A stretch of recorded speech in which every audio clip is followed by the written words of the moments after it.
Je vous salue dans le nom du Seigneur Jésus-Christ de Nazareth, le Saint-Esprit d'Israël.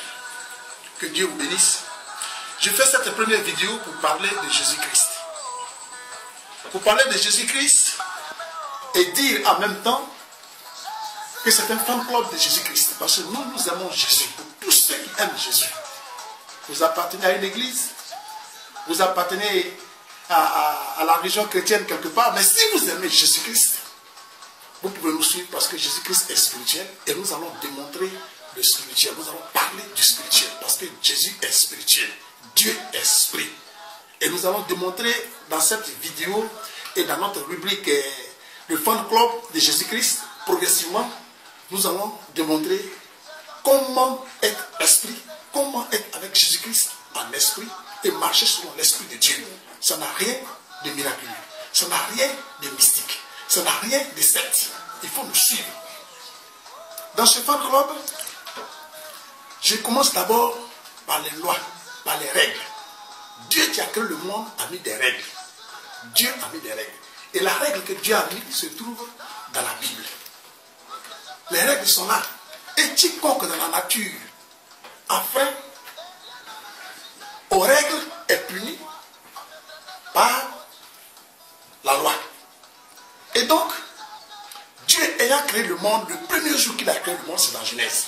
Nous nous trouvons directement dans Genèse 3, au verset 1 jusqu'au verset 6, où Dieu a créé le jardin d'Éden, et il y a mis Adam et Ève. Il a tout mis à leur disposition. C'était un jardin, un paradis, comme les Écritures le disent. Alors dans ce jardin, Dieu a mis l'interdiction de ne pas manger l'arbre qui est au centre du jardin. Et le serpent arrive dans Genèse 3, 1, 6 et il demande à Ève, Dieu a-t-il dit de ne pas manger tous les fruits de ces arbres-là du jardin? Alors la femme répond non. Dieu a dit de manger, mais de ne seulement pas manger l'arbre, les fruits de l'arbre qui est au centre du jardin. Et c'était la première loi. À peine il a créé l'homme, il a mis des règles à suivre. Et l'homme devait suivre ces règles-là. Dès que l'homme a enfreint ces règles par sa femme, Ève a mangé le fruit, elle en a donné à Adam. Et là, ils ont enfreint à la loi de Dieu. Et ils ont été punis par la loi de Dieu. Et là, ils ont été chassés du jardin parce qu'ils n'ont pas respecté, les lois du jardin, les règles du jardin. Alléluia. Quiconque enfreint les lois, même dans la nature, dans la vie, quiconque enfreint la loi est puni par la loi, est puni par le juge. Je prends l'exemple du véhicule. Celui qui a créé le véhicule a dit d'abord, pour monter sur un véhicule, pour conduire un véhicule, il faut aller faire l'auto-école. Et l'auto-école, quand vous arrivez dans cette école, il y a tout ce qui découle de l'auto-école. Vous devez prendre connaissance des panneaux d'interdiction, des panneaux de priorité, des panneaux de déviation, des panneaux d'accident, des limitations de vitesse. Quand on a appris tout ça, alors on a le permis. Ce qui vous autorise à monter dans la voiture. Et quand vous montez dans la voiture, il y a encore ce qu'on appelle la conduite. Celui qui a fait le véhicule vous dit, il faut passer la première, la deuxième, la troisième, la quatrième. Mais si vous ne respectez pas cela, que vous montez dans le véhicule sans avoir fait l'auto-école, vous montez dans le véhicule, vous mettez la cinquième, mais vous ne décollez pas. Vous avez des problèmes, vous avez des difficultés. Et c'est pareil dans le spirituel. Dieu a mis les lois. Dieu a mis les lois. Même dans les villages, il y a des lois. On appelle ça des totems. Et beaucoup de chrétiens mangent des totems. Mais tant que vous mangez vos totems, vous allez toujours bloquer. Si vous entreprenez quelque chose que ça ne va pas, vous entreprenez ça, c'est bloqué. Vous faites ceci, cela, c'est bloqué. Vous êtes là, vous prenez une femme en mariage et puis après c'est une catastrophe. Mais est-ce que vous avez demandé à Dieu? Est-ce que vous avez suivi les règles de Dieu? Est-ce que vous avez suivi les règles de la vie? Dieu a mis les lois. Dieu a mis les lois. Et nous, dans notre fan club, nous allons parler de Jésus-Christ. Ce que Jésus a fait qui est bien, qui nous plaît. Et nous sommes fans de Jésus. Parce que nous sommes heureux d'avoir découvert les lois de Dieu. Et quand tu les respectes, tu as cette paix dans le cœur.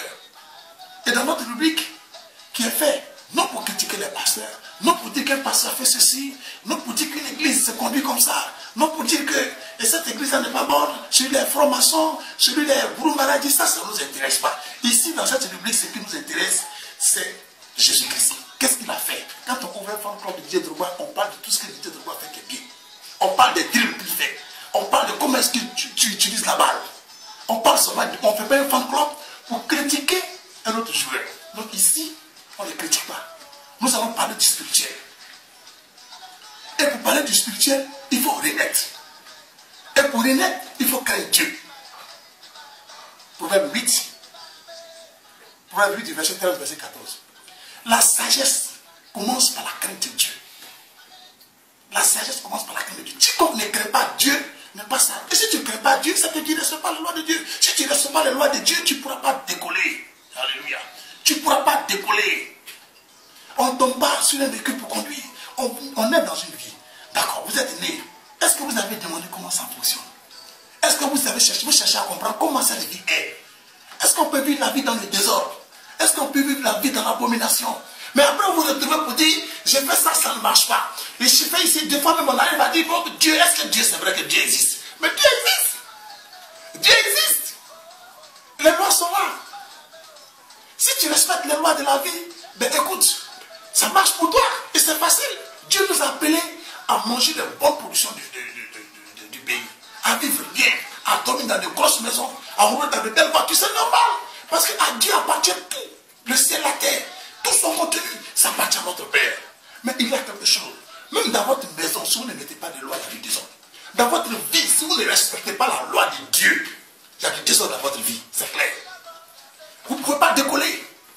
Vous ne pouvez rien faire, rien entreprendre qui va aller à bon fin. Ce n'est pas possible. Ce n'est pas possible. Je suis désolé, mais ce n'est pas possible. Laissons le pasteur, laissons l'homme de Dieu et prenons la Bible. Suivez-nous dans notre fan club. Suivez-nous. Ce n'est pas mystique.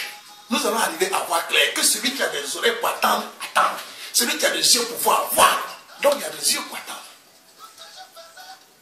Quand Jésus-Christ a fini les 40 jours de jeûne, Satan s'est présenté. Il dit, ben écoute, tu as fini les 40 jours de jeûne, tu peux transformer cette pierre-là en pain, et puis bon voilà, ça passe, tu manges. Jésus lui dit, l'homme ne se nourrit pas seulement de pain, mais aussi de la parole. Mais est-ce que vous avez déjà vu quelqu'un qui coupe la parole, qui met dans l'huile, et puis il mange? Non. Se nourrir de la parole, c'est aimer Dieu, aimer Jésus-Christ. Aimer Jésus-Christ, c'est aimer sa parole. Aimer sa parole, c'est craindre Dieu. Craindre Dieu, c'est haïr le mal. C'est haïr le mal. C'est esprit. Si tu n'aimes pas le mal, mais tu ne pourras pas découler. Tu n'aimes pas Dieu. Tu n'aimes pas Dieu. Tu ne peux rien faire sans Jésus. Si tu es bloqué dans ta vie, tu es bloqué parce que spirituellement, tu affrènes les lois de Dieu. Et puisqu'on ne peut pas découper la parole, mais l'homme ne se nourrira pas seulement de la chair, mais de la parole. Mais nourrir la parole, qu'est-ce qu'il manque? Qu'est-ce que la parole nous se nourrit de parole? Comment? Par l'âme.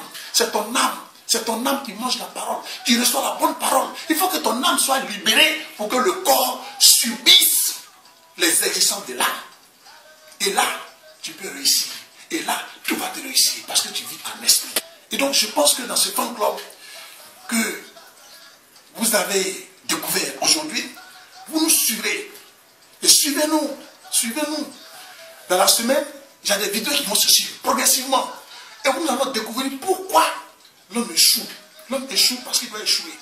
Il y a une seule personne qui est venue sur cette terre. Et son corps est monté au ciel. Parce que Dieu n'a jamais sauvé un corps. Dieu sauve l'âme. C'est l'âme qui va au ciel. Mais il y a un seul corps qui est allé au ciel. Un seul dans tout ce monde-là. C'est le corps de Jésus-Christ. De dire nous sommes forts. Le corps de Jésus-Christ est monté au ciel. Celui qui est descendu, c'est celui qui est monté. Il est ressuscité. Regardez, il est ressuscité. Il est ressuscité, il a apparu à plus de 500 frères à la fois. 500 frères à la fois, omniscient, omnipotent, l'alpha et l'oméga. Il a apparu partout. 500 frères à la fois. C'est merveilleux. Et nous sommes forts de Jésus. Pour parler de Jésus. Suivez-nous. Et puis je pense bien que chacun de nous va comprendre au travers de la Bible. C'est la Bible, les Écritures. L'apôtre Paul a parlé. Marc, Luc, Matthieu, tout cela sur le spirituel. Que le nom du Seigneur soit béni pour la première vidéo. Vous aurez notre email sur notre vidéo. Et puis progressivement, dans le fan club, ça va grossir. C'est le premier fan club de Jésus-Christ dans le monde. Parce qu'on aime Jésus, on est fan de Jésus. On est fan de Jésus. C'est merveilleux, mais on est fan de Jésus. On parle de ce qu'il a fait, c'est merveilleux. Que Dieu vous bénisse.